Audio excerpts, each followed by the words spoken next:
Ayan guys, good morning. Balik kagigising ko lang. Ayun, happy Valentine's nga pala sa lahat. 'Di ba February 14 ngayon?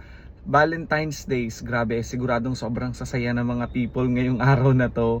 Pero tayo naman, ang ganap natin ngayon is papunta tayo sa palengke. Palengke day ko kasi yung Saturday and Sunday.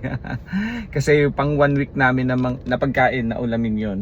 And sigurado ako, grabe, naglipa na ang mga flowers dyan sa labas mamaya pagdaan natin. At ako ay tamang tingin-tingin na lang. Kasi yung ibibili ko ng flowers, ibibili ko ng ulam namin. Sayang kasi. Pero tingnan natin.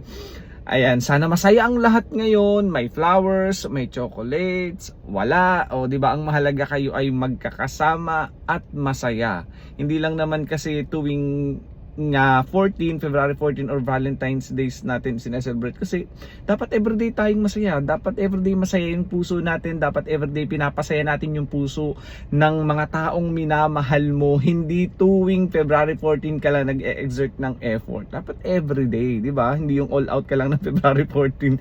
Everyday dapat pinasasaya natin ang lahat, di ba? May chocolate, may flowers o wala, ayan, hindi naman tayo nakikialam, no? So gawin nyo kung ano yung gusto nyo gawin ngayong February 14. Basta kami, ayan, bibili lang ako ng pagkain ngayon. Ayan, happy Valentine's Day sa inyong lahat.